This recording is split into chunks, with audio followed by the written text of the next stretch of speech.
As I'm taking a walk after school and I'm, smoke's coming out of my ears about something that happened. In the moment, I can't always see the beautiful lesson that's there. I had to work through some feelings first.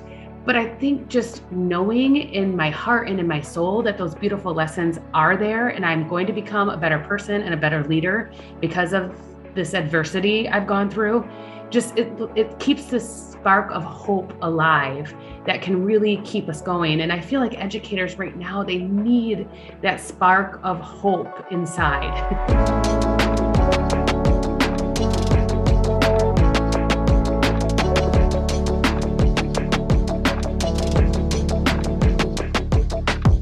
Well, welcome back, everybody. I'm Tom Murray, the host of Leading Through Unprecedented Times, and I am ecstatic about this episode with my good friend, Allyson Apsey, an elementary principal in Michigan. Allyson, thank you so much for joining us. How are you, my friend? How's it going? Oh, I'm so glad to be here. I'm so glad to have had the opportunity to connect with you in person this past December. So thank you so much for having me. Life is good.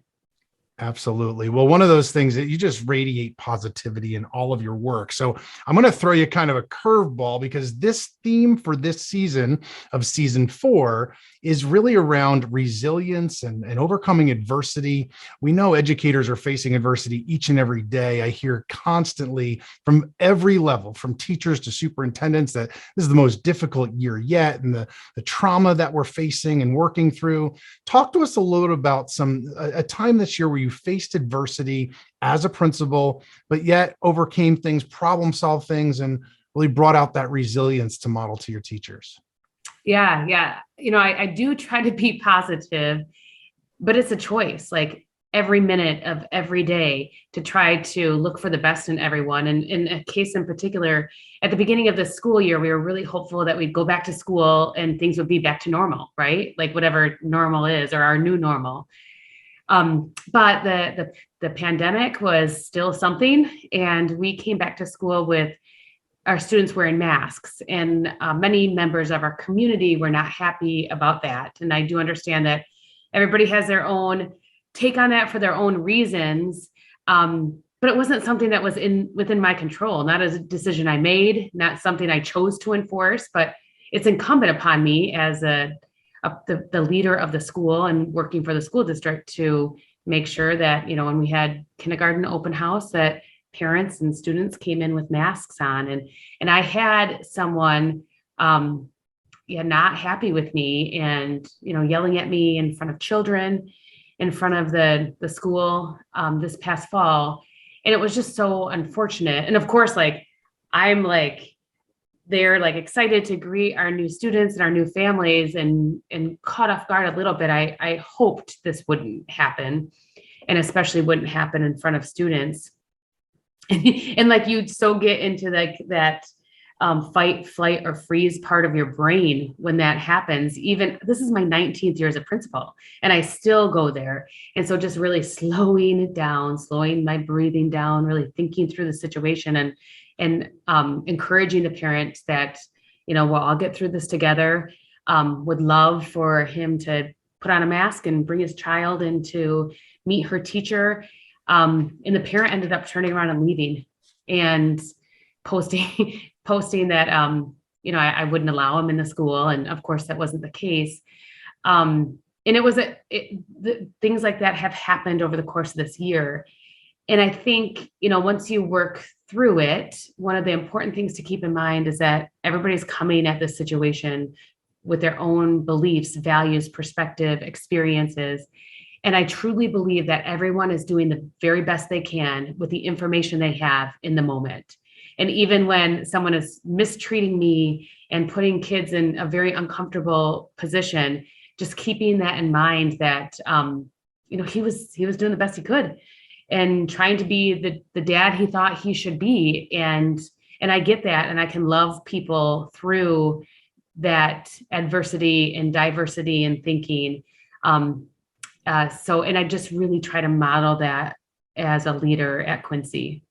Yeah, and I'm thinking every principal, every superintendent that's listening to you tell that story can certainly relate there as well. But what a way to choose your lens, a phrase that I like to use a lot, to choose your lens to see it and try and have some empathy for somebody that's causing a scene and kind of where they're coming from.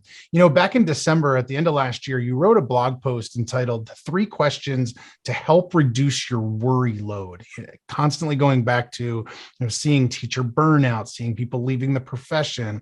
Talk to us. I thought it was a really powerful post, but talk to us, if you could, about some of the ways that educators can reduce their worry load.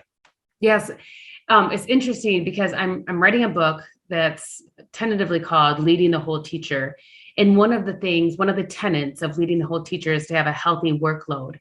And as I've thrown questions out on Twitter or I've wrote various blog posts, I'm learning that it's not always so much the workload, but it's the worry load that is really getting to educators. And I think there's some things that we can do to help reduce that worry load. And so the 3 questions is, one is, are my feelings about this problem aligned with the size of the problem? One of the I can't remember who said this, but one of the things I love to remember is, if you're not going to remember this in 5 years, don't spend more than 5 minutes worrying about it. And sometimes we have really big feelings about small problems. And if we take a moment and think about the size of the problem and then align it with how we're feeling, it can help reduce that worry load a bit. The second question is this my problem or is it someone else's? For instance, the mask situation, like in that situation where I had the parent in front of the building, very concerned, like that was my problem. But whether or not we have to wear masks in school is not mine. That's not mine to solve. So just really focusing on what's in my lane. What are problems that I can either control or have influence over? And then the third question is, can I postpone my worry about this? Is this something I need to worry about right now? And we have learned through this pandemic that things change on a dime, and things can change in ways that we would never expect them to change. So if there's something happening in a couple months and I'm like, oh, I don't know how that's going to go, I'm very comfortable now saying to myself, you don't need to worry about that until like 2 weeks before, because chances are that situation is going to either resolve itself, or unfortunately, there's going to be a bigger problem that's going to take precedent. And that thing I was so worried about is minuscule comparatively. Or it just morphs and becomes something that is not something to really worry about. So those were the 3 things that I'm really trying to implement in my day-to-day life so that I can take care of myself as a leader in the way that my teachers and my students and families deserve. Absolutely. And I loved those reflective questions. I loved your own personal reflection through there as well. I really enjoy your work because you constantly are putting yourself out there, your own thought process. You're vulnerable with folks. And I think as a principal and as a writer, I think that that really resonates with people, and as I think about the adversity people are facing, one of the things that I know is, every educator listening to this podcast gives so much, cares so much, and goes nonstop. And so that notion of how many people in this world can say they go to bed worried about other people's kids, yet educators can. And I think you just gave 3 really good questions to help us reflect on, do I need to do this right now, to really also prioritize all the things that are on their plates? How often are we adding things seemingly to educators' plates as opposed to taking away? And that can really help us prioritize some of those bits. So I would mention that you're a principal in Michigan, but you're also an incredible author, very well known, and love your work there. You do a lot of work around what you call serendipity in education.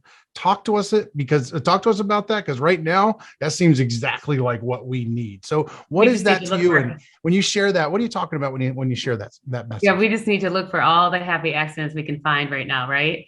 Yeah, so I did fall in love with the idea of serendipity through the 2000 movie, the movie that came out in the year 2000, starring John Cusack and Kate Beckinsale, and it's called Serendipity, and it's a sweet little rom-com.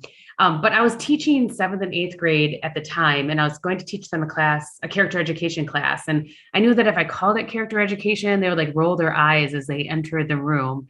So I called it Serendipity, and we just really talked about the idea of serendipity. And it over the course of the year, it became the kind of a mindset. So looking for happy accidents and beautiful lessons and everything we experience can really help us live richer and more fulfilled and wiser lives. Absolutely. But happier lives, I think. And, in the moment, as I'm taking a walk after school and I'm, smoke's coming out of my ears about something that happened in the moment, I can't always see the beautiful lesson that's there. I had to work through some feelings first. But I think just knowing in my heart and in my soul that those beautiful lessons are there, and I'm going to become a better person and a better leader because of this adversity I've gone through, just it keeps this spark of hope alive that can really keep us going. And I feel like educators right now, they need that spark of hope inside because where things get scary is when that is completely extinguished.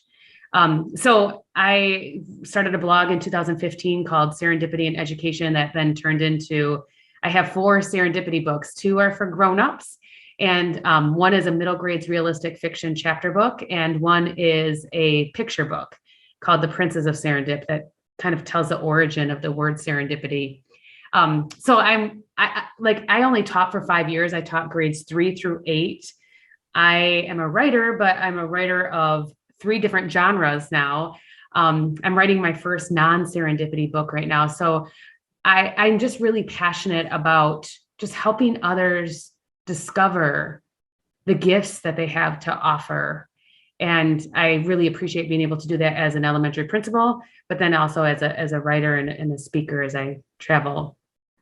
Yeah, absolutely. Love that. One of the things I often hear you talk about as well is the importance of reconnecting with our why, and people bring their passion to the work. And let's face it seems hard right now. People feeling like I'm just trying to survive, just trying to keep my head above water. So connect that importance of the why and purpose, going back to as well, bringing our passion each and every day. What we said in that interview chair on why we want to do what we wanted to do, right? So talk to us a little about the work that you do in that area. Yeah. I think, we're talking a lot about self-care and how can we remove things from teachers' plates. And I think we're missing the mark a little bit in that finding joy in our work as educators is that process of reconnecting with our why. I have the opportunity to be an educator wellness coach. And I was talking with one of my coachees and just really thinking about, how do I want to make a difference, and making weekly goals for how I want to make a difference, or even if you need to, making daily goals or reflecting, those kind of things. I think that's the direction we really need to be moving in, because every time we get like our hands dirty with curriculum work and really talk about teaching and learning, I'm hearing from educators like, this is what I miss. This is what I went into education for and what I want to do. And just balancing, how can we be supportive and understand that there's so much on our plates right now, but at the same time, how can we help educators reconnect with the reason they went into education in the first place? Yeah, absolutely. Love that. And how easy it is for my own self to lose sight of my why and my purpose in that work. I can certainly relate to that. And what you're sharing definitely resonates with me. You did just mention self-care. So let me ask, educators, again, they go and they go and they go until they've got nothing left. And somebody like you as a principal, you're constantly taking care of people, right? You're at school, you're taking care of your people, you're taking care of your students. You go home, you take care of your family, your own kids. You go back to school, you're taking care of people. So what about you? Talk to us about not just the importance of self-care, but what is it that you do for self-care? Here, you're writing a book and leading a school and doing all this. You're a mom. You got all this going on in a pandemic. Talk to us a little about self-care. What can educators do? How do we create some of those boundaries? Because when they care so much and give so much, there's always something else left to do. It can be hard to step away at times. And I know educators struggle with that. So what thoughts do you have? I think when the idea of self-care first became popular with educators, it was like, oh, let's have a potluck and that's self-care, or let's book a trip to the spa and that's self-care. And I think that actually can do more harm than good sometimes if we think self-care is like a thing we have to add to our to-do list. But to me, self-care is really pausing and listening to ourselves, like our bodies, our minds, like what are my feelings telling me right now that I need? And sometimes we might need distraction so I can watch another episode of Schitt's Creek or something like that. Or sometimes I need some processing time, and going for a walk is a great way for me to process. Sometimes you just need a break, or you need to call somebody and talk it through. I wrote a blog post that's called Wellness Pause. And it's this idea of just taking a minute, running through 3 questions, and then deciding which direction do I need to move right now in order to best take care of myself and really focus on wellness. And I practice what I preach, because I think that's ultimate accountability. Like, I'm never going to write something on a blog or put in a book that I'm not willing to work on and live out in my daily life. So that's something that just really listening to my heart, my mind, my feelings, my body, and then taking action based on what I learned. Yeah, absolutely. And sometimes it's just saying no, right? Yeah. And saying like, nope, not doing it, right? In certain regards. And I think as educators, we're giving people, and I think sometimes I know I struggle with that personally, and where to set some of those boundaries. So great recommendations, some great thoughts. Let me ask you one more question before we wrap up here. Here we are, beginning of 2022, a new year. What is it that gives you hope right now? Oh, every conversation I have with educators about how they feel about the best parts of their job give me hope. Like, if I pay attention to social media over the one-on-one conversations that I have with folks, you can lose hope. But it's in those daily interactions with the educators that I get to work with every day at Quincy, or every day in Zeeland Public Schools, or through my state organization, or as I travel and connect. All of those conversations give me hope, because there is so much passion, so much heart, and people have more to give, and bless them for having more to give. But that gives me hope every day. Absolutely. And it doesn't surprise me that you shared that. You're a people-oriented person. I love that about you. So real quick, where can people follow you? How can they connect with you if they want to continue to learn from you? I try to keep it simple. I'm at Allyson Apsey everywhere, on Twitter, Instagram, Facebook. You can check out my website at AllysonApsey.com, or you can email me at AllysonApsey@gmail.com. I appreciate you, my friend. Thank you for being on Reading Through Unprecedented Times. That's Allyson Apsey, everybody. Allyson, thank you so much. Thank you.